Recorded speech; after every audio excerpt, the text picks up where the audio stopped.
BBA, BCA, BCom computer కోర్సులో 100% placement లభించే ఏకైక డిగ్రీ కాలేజ్ కూకట్పల్లిలోని ఐ3 డిగ్రీ కాలేజ్ 8367215215. నమస్తే రమగారు. నమస్తే జయ. రమగారు, ఉదయం లేవగానే చేయాల్సిన పనులంటే ఏముంటాయండి? బోల్డు చాలానా? ఇంట్లో పనులు కాకుండా అంటే ఆ రోజంతా సక్రమంగా జరగాలి, ఎటువంటి ఇబ్బందులు లేకుండా ఉండాలి అన్నప్పుడు మంచం మీద నుంచే మనం ఏదైనా దైవనామ స్మరణ కానీ అలాంటివి ఏమైనా ఉంటాయా? మామూలుగా పొద్దున్నే చెప్తారు జయ, అరచేతుల్లో శ్రీరామ రాసుకోండి, అరచేతులు చూసుకోండి, పొద్దున్నే అద్దాలు అవి చూడబోకండి, మన చేతులు చూసుకుని లేస్తే మంచిది అని మామూలుగా చెప్తారు. కరాగ్రే వసతే లక్ష్మి, కరమధ్యే సరస్వతి, కరమూలేతు గోవింద, ప్రభాతే కరదర్శనం అని. లేవగానే చేతులు చూసుకోవాలి. ఎలాగంటే మనం రాత్రంతా పడుకుంటాం, లేవగానే చేతులు ఇలా రబ్ చేసి ఒకసారి మొహం అద్దుకుని, అంటే మనం వెచ్చ చేసుకోవటం, తర్వాత చేతులు చూసి లేస్తే మంచిది అని చెప్తారు. మరి ఎందుకు ఇది చెప్పబడింది అంటే తొలి కాలం నుంచి ఇదే పద్ధతి. ప్రభాతే కరదర్శనం అనేది అందరూ చెప్పేదే. ఈ శ్రీరామ రాసుకోవటం, ఓంకారం చుట్టుకోవటం, చేతులు శ్రీరామ రాసుకొని కుడి చేత్తో ఎడం చేతిలో రాసుకోవటం, ఓ మాట చూసి దాని కళ్ళకద్దుకుని దిగే అలవాటు కొంతమందికి ఉంటుంది. ఓకే. నిద్ర లేవగానే భగవన్నామస్మరణ, భగవంతుడు ఇచ్చిన ఈ జీవితాన్ని, మన చేతులే కదా మన జీవితం. అవును అవును. దాన్ని ఒకసారి చూసుకుని మొదలు పెట్టుకోవటం. అయితే ఈ రోజంతా పాజిటివ్గా ఉండాలి, రోజంతా మనకు పనులు అవ్వాలి అంటే ఎలా అవుతాయి జయ? చెప్పు. జీవితం పడుగు పేక అన్నారు కదా. ఒక నిలువుదారం ఉంటే ఒక అడ్డదారం ఉంటుంది. ఖచ్చితంగా. ఒక వస్త్రం తయారవ్వాలంటే కొన్ని నిలువుదారాలు, కొన్ని అడ్డదారాలు, ఇట్లా కలయికి క్లాత్. మన జీవితంలో కూడా కొన్ని ప్లస్లు కొన్ని మైనస్లు కలవటమే మన జీవితం. ఒకరోజు లేటుగా లేస్తాం, ఓ రోజు బద్ధకంగా లేస్తాం, ఓ రోజు విసగడతో లేస్తాం, తెల్లవారు ఏదో పగిలిపోయిన సౌండ్తో మెలకు వస్తుంది. చేయాల్సిన పనుల లిస్ట్ ఉంటుంది. మనతో పాటు ఆ పనులలో పాలు పంచుకోవాలనే వాళ్ళు రాకపోవచ్చు. వాళ్ళకేం ప్రాబ్లమ్స్ వస్తాయో. ప్రతిరోజు ఒకేలా ఉంటే ఏం బాగుంటుంది? అవును, బోరుగా ఉంటుంది, మొనాటనస్గా ఉంటుంది. ప్లస్ మైనస్ ఉండవలసిందే. కాకపోతే ఇవి భయంకర మైనస్సులు కాకుండా ఏదో ఒక మాదిరి మైనస్ సాయంకాలం వేసరికి మళ్ళీ దాన్ని ఏదో సరి చేసుకుని, లేదా పాజిటివ్ మైండ్ సెట్ తోటైనా వెళ్ళాలి. ప్రార్థన చాలా ముఖ్యమైనది దానికి. ఎలాంటి ప్రార్థన? ఏ తరహాదైనా సరే, మన ఇష్టదైవం ఒక్కొక్క స్వరూపం ఒక్కొక్కళ్ళని ఆకర్షిస్తుంది. భగవంతుడిని ప్రార్థించుకోవటం. పొద్దున్న ఏదో మామూలుగా అందరూ బ్రష్ చేసుకుంటాం, కాఫీలో టీలో పాలు పదస్వం ఏవో తాగుతాం, తర్వాత పనులలోకి దిగుతాం. పిల్ల జల్లని చూడాలి, ఆడవాళ్ళు అయితే పిల్లల్ని చూడాలి, భర్తలను చూడాలి, పని మనిషి వస్తుంది, వాకిట్లో కూరలు వస్తాయి, లేదా మనం బాక్సులు పెట్టాలి, లంచ్ బాక్సులు పెట్టాలి. ఈ వ్యవహారం అంతా నడుస్తూ ఉంటుంది. ఇదంతా ఎలా ఉంటుందంటే ఒక డ్రామా లాగా వెళ్తుంది అంతే. కొత్త పాత్రలు ప్రవేశిస్తుండే, రెగ్యులర్గా వచ్చే పాత్రలు కొన్ని, కొత్త పాత్రలు ఎప్పుడైనా మధ్యలో వస్తూ ఉంటాయి. ఈ మొత్తం డ్రామాలో ఏంటంటే మనం ఒక పాజిటివ్ మైండ్ సెట్ తోటి కనుక వెళ్తే పనులు బాగా అవుతాయి. దీనికి మనం తొందరగా పొద్దున్నే స్నానం చేసేసామనుకో, ఏదో కృష్ణారామ అనుకోవచ్చు కదా. అవును. కొన్ని ప్రార్థనలకి స్నానం అవసరం లేదని భావిస్తారు, వాళ్ళ ఇష్టం. కానీ హిందూస్కి భగవత్ ప్రార్థన అంటే స్నానం ముఖ్యం. అవును. స్నానం చేయకుండా అసలు మనం పూజ గదిలోకి కూడా వెళ్ళాం. సరే, పొద్దున్నే స్నానం చేస్తే ఓ దీపారాధన చేసుకుని, ఒక అగరవత్తి వెలిగించుకుని, ఒక అలవాటు లేదు, దీపారాధన లేవు, అగరవత్తులు లేవు, ఏదో కృష్ణారామ గణతే గోవింద మధుసూదన అనుకుంటాం. ఎవరికి ఏది అలవాటు ఉంటే అది. ప్రధానంగా రాముడిని తలుచుకోండి, రోజంతా బాగుంటుంది, పాజిటివ్ ఎనర్జీ ఉంటుంది అంటారు. రాముడే కాదు, కృష్ణుడిని తలుచుకునే వాళ్ళు ఉంటారు. భగవద్గీతలో ఒక శ్లోకం తీసుకోవచ్చు. నరసింహస్వామిని తలుచుకునే వాళ్ళు ఉంటారు, లక్ష్మీదేవిని తలుచుకునే వాళ్ళు, పార్వతీదేవిని, లలితాదేవిని, శివానందలహరి, సౌందర్యలహరి, లలితా సహస్రనామ, విష్ణు సహస్రనామ, రామాయణం, భగవద్గీత, భాగవతమో ఏదో ఒకటి తీసుకోవచ్చు కదా. మీ మనసు ఎక్కడ సొలేషన్ పొందుతోందో, మీరు ఏ స్వరూపాన్ని తలుచుకుంటే మీకు ఒక పాజిటివ్ ఎనర్జీ నిండిపోయినట్లు అనిపిస్తోందో, ఏ శ్లోకం చదివితే, ఏ పద్యం పాడుకుంటే, ఏ పాట పాడుకుంటే మీకు మన సమాధానంగా ఉంటుందో అదొక్కటి సెలెక్ట్ చేసుకోండి. ఇవన్నీ చదువుకునే వాళ్ళు, రోజంతా పూజా విధానంలో ఉండేవాళ్ళు, పొద్దున గంటన్నర పూజ చేసుకునే వాళ్ళు, సాంఘంగా నిత్యగౌరీ పూజా విధానం చేసుకునే వాళ్ళు ఉంటారు. వాళ్ళు అవన్నీ చేసుకునే వాళ్ళు చేసుకుంటారు. చేసుకోలేని వాళ్ళు ఏదైనా ఒక్క శ్లోకం తీసుకోండి. ఈ శ్లోకాలకి పెద్దది తీసుకున్నాం అనుకోండి, చదవలేకపోతారు. చిన్న శ్లోకం తీసుకోండి, నెంబర్ ఆఫ్ టైమ్స్ చదవండి. ప్రఖ్యాతమైన శ్లోకాలు తీసుకుంటే తప్పులు పడకుండా ఉంటాయి. అంటే ఇప్పుడు మీరు అవన్నీ చేసేవాళ్ళు సరే మీరు ఇలా చెప్తున్నారు కదా, కొంతమంది నెగిటివ్ గా రెస్పాండ్ అవుతున్నారు రమ్మగారు. నేను అంటాను చేయగలిగితే గంటల తరబడి పూజ చేసుకుంటాం, లేకపోయినా ఏదో ఒక శ్లోకం తీసుకుని చేసుకోవచ్చు. ఇక్కడ ఒక చిన్న విషయం ఉంది రమ్మగారు, మీ మాటలు కానీ మీరు చెప్పే విధానం ఎలా ఉంటుందంటే ఈ జనరేషన్ కి తగినట్టుగా ప్రస్తుతం ఉన్న కాలానికి అనుగుణంగా మీరు చెప్తారు. ఇదే చేయాలి, ఇది చేస్తేనే మనకి బ్రహ్మాండం బద్దలైపోతుంది లాగా కాకుండా మీకు ఏది దొరికితే చేస్తే సంతోషం, చేయకపోతే మీరు ఏది చేయగలరో ఎంతవరకు చేయగలరో నియమంతో నిబద్ధతతో చేయమని చెప్తారు కదా. నేను లాస్ట్ టైం మనం ఒక వీడియో చేసాం రమ్మగారు బ్రహ్మముహూర్తం గురించి, దాంట్లో కూడా మీరు మాట్లాడారు మనం చేయగలిగితే చాలా సంతోషం, చేయలేకపోతే దానికి ఒక పరిష్కారం కింద మాట్లాడారు కదా. అట్లా ఎట్లా చెప్తారు? బ్రహ్మముహూర్తం అనేది చాలా విలువైంది కదా. నేను కొన్ని కామెంట్స్ కూడా చూశానండి, మీతో డిస్కస్ చేద్దాం అనుకున్న సందర్భంలో అడుగుతూ ఉన్నాను అనమాట. ఇప్పుడు చేయలేరు చేయగలరు రెండు కోణాలు ఉంటాయి కదండి. అంటే ఇప్పుడు ప్రతిసారి జయ మీరు నెగిటివ్ పార్టే విని మీకు కోపం వచ్చింది అనుకో, మీరు పాజిటివ్ పార్ట్ వినరు. మీరు మహాద్భుతమైన కార్తీక పురాణం చెప్తా నెలంతా ఉపవాసం ఉండండి, లేదా 4 వారాలు ఉపవాసం ఉండండి, ఓ పౌర్ణమి 2 ఏకాదశులు ఉండండి, లేదా ఒక్క ఏకాదశి ఉండండి, లేదా ఒక్క పౌర్ణమి ఉండండి, లేదా ఒక్క సోమవారం అయినా ఉపవాసం ఉండండి అంటారు. ఏమి 30 రోజుల నుంచి ఒక సోమవారంలోకి తెచ్చాడు కార్తీక పురాణకర్త? అదే కదా వ్యాస భగవానుడు రాసిన కార్తీక పురాణం కదా. ఆయన చెప్పాడు, ఎవరెవరెవరో చెప్పుకున్నారు ఒకళ్ళతోటి ఒకళ్ళు. సూత మహాముని చెప్పాడు, పరమేశ్వరుడు పార్వతీదేవితో చెప్పాడు. వీళ్ళందరూ ఎందుకు ఇది చెప్పారు? మానేయమని చెప్పామా? ఎక్కడ కూడా మనం అసలు అలాంటి పైగా ఇప్పుడు నువ్వు రోజు లలితా శాస్త్రం చదువు, నీకు పాజిటివ్ ఎనర్జీ వస్తుంది అని చెప్తాను నేను. నువ్వు చదవగలవా జయ? గుండెల మీద చేసుకుని చెప్పు. అస్సలు సాధ్యం కాదు రమ్మ. పోనీ నీ ఫ్రెండ్స్ లో ఎంతమంది చదవగలరు? వేలల్లో లెక్క పెట్టొచ్చేమో కదా ఈ రోజుకున్న పరిస్థితులకి దానికి తగినట్టుగా. అందుకని ఒక్కటి తీసుకోండి, మానేయండి అని చెప్పామా? లేదు కదా. మీరు సరిగ్గా వినకపోతే నాదా తప్పు జయ? నా తప్ప? దాన్ని నెగటివ్ కోణంలో ఎందుకు తీసుకుంటారు? చేయకపోయినా బ్రహ్మముహూర్తంలో ఎందుకు లేవకూడదు అని చెప్తున్నారు అన్నట్లుగా తీసుకెళ్తున్నారు. అది ఇప్పుడు వాళ్ళకి అట్లా అర్థమైంది.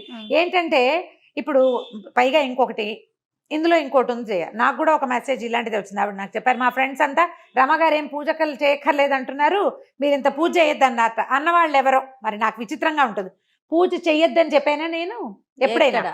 ఎక్కడ మీరు చేసుకోండి, చేసుకోగలిగే బంగారు తల్లులకి మీకు పాదాలకు దండం పెట్టాలమ్మా, చక్కగా చేసుకోండి. చెయ్యలేని వాళ్ళు ఇలా ఇంతైనా చేయండి. తర్వాత ఇతరుల పూజా విధానాన్ని విమర్శించకూడదు. మీరు ఇంతంత పూజలు ఎందుకు చేస్తున్నారు అంటం తప్పు. నువ్వు పూజ ఎందుకు చేయటం లేదు అని చెప్పచ్చు. పూజ చేయలేకపోతే ఇంతైనా చెయ్యని చెప్పాలి. కనీసం పూజ చేయకపోతే నీకు రౌరవాద నరకాలు వస్తాయి, నువ్వు అందుకే బాగుపట్టలేదు, అది కూడా తప్పే. ఇవన్నీ నా సొంత మాటలు ఖచ్చితంగా కావు జయ, ఇవన్నీ పురాణాల్లో చెప్పబడ్డవే. పూజ చెయ్యని వాడిని మనం విమర్శించకూడదు, చేసే వాళ్ళని విమర్శించకూడదు. పూజ చేయని వాళ్ళ దగ్గర కూడా వాళ్ళకు ఒక పాజిటివ్ థింగ్ ఉంటుంది, ఏదో వాళ్ళకు ఒక నమ్మిక ఉంటుంది. నిత్యము నియమానుసారం చేసే వాళ్ళ పందా వేరు. కనీసం స్నానమైనా నియమంగా చేయండి అని చెప్తాను. కానీ కాదు రమ్మగారు, ఎంతమంది భక్తుల కథలు చెప్పుకున్నాం, అసలు పూజే చేయకుండా ఆ ఒక్క రోజు ఉండటం వల్ల కూడా మోక్షం లభించిన వాళ్ళ స్టోరీ, ఆ కథలు కూడా ఉన్నాయి, ఎన్నో చెప్పుకున్నాం. ఆ కథలు కూడా ఉన్నాయి. నెగిటివ్ థింగ్స్ వైపుకి వెళ్ళొద్దమ్మా. మీరు ఒక పాయింట్ విని దాని మీద జడ్జిమెంట్ చేసుకోకూడదు, దాన్ని స్ప్రెడ్ చేయకండి. ఒకటి తెలిసిన తర్వాత మీకు ఒకటి తెలిస్తే మీరు ఒకటి వింటే అదే వీళ్ళు అని అనుకోకూడదు. ఒక్క దాంతో ఏ జడ్జిమెంటు కుదరదు. మనం చదువుకునేది ఏదైనా ఒకటి నియమం ప్రకారం చేస్తే, పెద్ద లలితా సహస్రనామం చదివితే ఎలాంటి అత్యద్భుతమైన ఫలితాలు లభిస్తాయని పెద్దలు, మహర్షులు, ఋషులు చెప్పారో మనకి ఒక్క శ్లోకంతో కూడా లభిస్తుంది. ఎందుకు రమ్మగారు, మనం విష్ణు సహస్రనామాలు మొత్తం చదివితే చాలా సంతోషం. చదవలేకపోతే శ్రీరామ రామ రామేతి చదువుకోమంటారు, అంతే కదా. అదైనా చదువు నువ్వు కనీసం నియమంతో. ఈ ఉదయకాలం చేసుకునే వాటికి కూడా నియమం ముఖ్యం. స్నానం చేసి ఒక అగరవత్తి వెలిగించి ఆపదామ భర్తారం చదువుకోండి కనీసం. మీరు రామరక్ష స్తోత్రం మొత్తం చదువుతాము, రామాయణం చదువుతామంటే మీ ఇష్టం, మీ ఓపిక. మీకు సమయం అనుకూలిస్తే మీకు సమయం లేకపోతే, మీకు అవకాశం లేకపోతే మీరు చేసుకోండి. కానీ ఎవరైనా ఇదంతా చదువుకునే వాళ్ళని మాత్రం విమర్శ పనికిరాదు. పూజలు చేయొద్దని మాత్రం నేను చెప్పలేదు. మీరు ఆ పొరపాటు రాంగ్ కన్సెప్షన్స్లో ఉండకండి. ఎస్. నేను చెయ్యొద్దని ఒక్కసారి కూడా చెప్పాల. అంత చేయకండి కాదు, చెయ్యలేదని బాధపడకండి. ఏదో కొంచెమైనా చేయండి, ఏదో ఒకటైనా చేసుకోండి. చిన్న శ్లోకం తీసుకున్నా, శ్రీ లలితా సహస్రనామాల నుంచి ఒక శ్లోకం తీసుకోండి.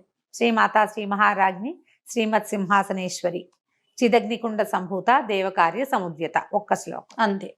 అబ్బో నా వల్ల కాదండి. అరుణాం కరుణాతరంగితాక్షీం ధృతపాశాంకుశ పుష్పబాణ చాపాం అణిమాదిభిరావృతాం మయూఖై అహమిత్యేవ విభావయేద్ భవానీం. అమ్మవారిని ఇలా భావిస్తాను. అరుణాం కరుణాతరంగితాక్షం అంటే ఎర్రటిది ఆవిడ, కళ్ళ నుంచి కరుణ పొంగుతూ ఉంటుంది. ఆమెను తలుచుకుంటా. ప్రార్థనా శ్లోకమైనా తీసుకోండి, కానీ నియమం తప్పకుండా మీరు ఒక్క శ్లోకాన్ని చేసినా కూడా మీకు అత్యద్భుతమైన పాజిటివ్ ఎనర్జీ వస్తుంది. శ్లోకాలు చదువుకోండి అని డజన్ల కొద్ది వీడియోలు చేసాం. అవును. ఒక్క శ్లోకం, సంస్కృత శ్లోకం ఏంటంటే వాటిలో ఆ శబ్దాల్లో ఉన్న పాజిటివ్ ఎనర్జీ అది మీతో పాటు అక్షర దోషం మాత్రం ఉండకూడదు కదా ఉండదు. తప్పులు లేకుండా చేసుకుంటే ఏంటంటే ఎనర్జీ ఫుల్ఫిల్డ్గా దొరుకుతుంది మనకి. మీ భావం కరెక్టే, అమ్మవారిని పూజించాలన్న భావం వరకు ఓకే. వాచాదోషం కూడా లేకపోతే ఆ వైబ్రేషన్స్ వల్ల వచ్చే పాజిటివ్ ఎనర్జీ మనతో పాటు మనకు వస్తుంది. నేర్చుకోండి, మనకు అవకాశం ఉంది. ఇంటర్నెట్ నిండా ఉన్నాయి చక్కగా. పెద్ద పెద్దవి తీయద్దు, చిన్నవైనా తీసుకోండి. 5 శ్లోకాలు తీసుకోండి, అది మాత్రమైనా చదువుకోవచ్చు కదా. ఆపదామపహర్తారం ద బెస్ట్ జయ, చిన్న శ్లోకం. మీరేం చేస్తారు అమ్మగారు రోజు? రోజువారీ నాకు చాలా ఉన్నాయి కదా జయ, ఏవో రకరకాలు ఉన్నాయి. వాటిలో అవి చదువుకుంటాను. నాకు కనీసం ఒక 25-28 మినిట్స్ నేను చదువుకునేవే సరిపోతాయి. 30 నిమిషాలు కావాలి నాకు ఖచ్చితంగా. తర్వాత ఇప్పుడు సుందరకాండ పారాయణ ఒకటి పెట్టుకుని రోజు ఒక ఇది అధ్యాయం ఏదో ఒకటి అని పెట్టుకున్నాను అనమాట. సుందరకాండ చదువుతున్నాను ఇప్పుడు. అది అవ్వాలిగా, ఒక్కొక్కటి అవ్వాలి, ఏదో ఒకటి ఎలా కుదిరితే అట్లా. ఒకరోజు సమయం చాలదనుకో, అందులో 60 శ్లోకాలు ఉన్నాయి అనుకో, 30 చదువుకుని అక్కడ కాగితం అడ్డం పెట్టుకుంటా, రేపు చదువుతాను. సుందరకాండ పూర్తి చేసుకోవాలి అని కొంచెం అర్థం నాకు తెలుస్తుంది కాబట్టి నేను చదువుకోగలను. గ్రూప్ లో చేస్తున్నారండి? లేదు, నేను సొంతంగా చేసుకుంటాను. మామూలుగా నాకు కాస్త రామాయణం చదివే అలవాటు ఎప్పుడు ఉంది, కొద్దిగా చదువుకుంటాను. ఇది ఇప్పుడు సమయాభావం, నీ ఇక్కడ పరిగెత్తుకు రావాలి కదా, అవును, అప్పుడు కొంచెం తక్కువ. ఓకే. ఓ 10 శ్లోకాలైన పుస్తకం తీసి చదవకుండా మాత్రం ఉండను. ఓకే, అలా పెట్టుకుంటా. నా మామూలు రోజువారీ శ్లోకాలు ఉన్నాయి, వెంకటేశ్వర ప్రపత్తి, కరావలంబము, అవన్నీ అలవాటు. వాటి దారిన వెళ్ళిపోతాయి. నేను చెప్తాను, నేను పదే ఇదే మాట. స్నానం చేసి బొట్టు పెట్టుకుంటాను, కుంకుమ పెట్టుకున్నాక నేను దీపం పెట్టే లోపలే నా సగానికి పైగా స్తోత్రాలు అయిపోతాయి. చదివేసుకుంటారు. నేను అవి ఇవి సవరించుకుని, దీపానికి దివ్యలు తీసి చూసుకుని, పువ్వులు సరిచేసి సవరించుకుని, పళ్ళు ఏమైనా కడిగి పెట్టుకుని దేవుడి దగ్గర కూర్చునే లోపల, లేదా ఆయన అక్కడ ఉండి నేను యువతలు పని చేసుకుంటూ ఉంటే స్తోత్రాలన్నీ అయిపోతాయి. ఇక్కడే చదువుకుంటూ పనిచేస్తా. ఇక ఈ మధ్యలో వ్యవహారాలు, ఫోన్ కాల్స్ అవి వస్తాయి, ఏదైనా అత్యవసరమైనవి, అవేదో చూస్తా. కానీ వెళ్ళి అక్కడ కూర్చున్నాక రామాయణం చదువుకుంటాను. తొందరగా వెళ్ళాలంటే ఈ మార్గం అవలంబిస్తా. దీంట్లో నా నియమం ఏంటంటే స్నానం చేసిన తర్వాత కుంకుమ బొట్టు పెట్టుకోవటం. బొట్టు పెట్టుకున్నారా స్తోత్రం ఆటోమేటిక్గా అసంకల్పిత ప్రతీకార చర్యలాగా వెళ్ళిపోతూ ఉంటుంది. అలా అలవాటు అయిపోయింది. ఇలా చేసుకోవచ్చు.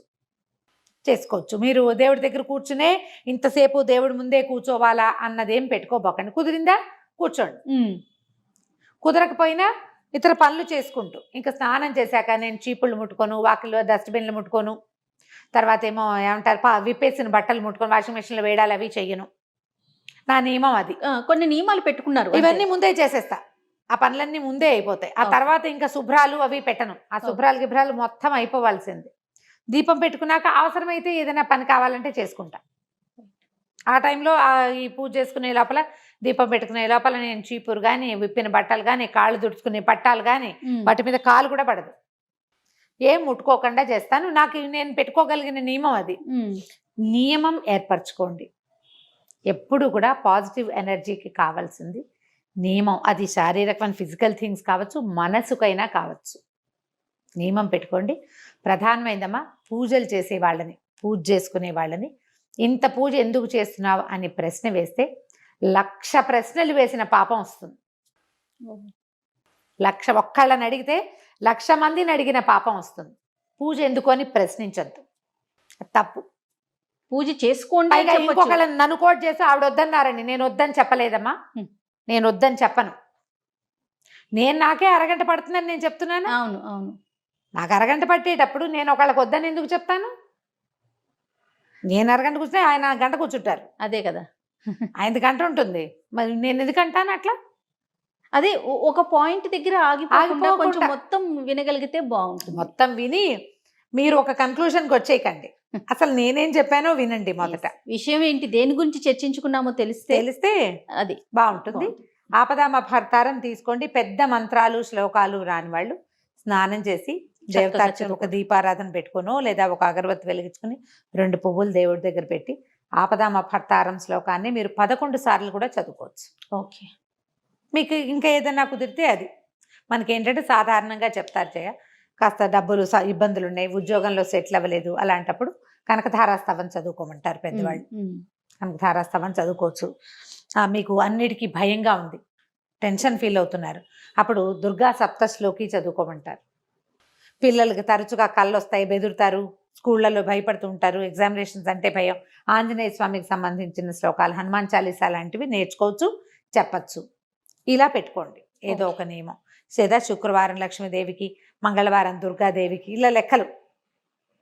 ఇలా సోమవారం శివుడు, మంగళవారం దుర్గాదేవి, బుధవారం వినాయకుడు, ఓకే, గురువారం దత్తాత్రేయ స్వామికి సంబంధించినవి ఏదైనా, శుక్రవారం లక్ష్మీదేవికి సంబంధించింది, శనివారం వెంకటేశ్వర స్వామి, ఆదివారం సూర్యుడు. ఇలా పెట్టుకునైనా చదువుకోవచ్చు. వీటన్నిటికీ మళ్ళీ పెద్ద పెద్ద స్తోత్రాలే అక్కర్లేదు.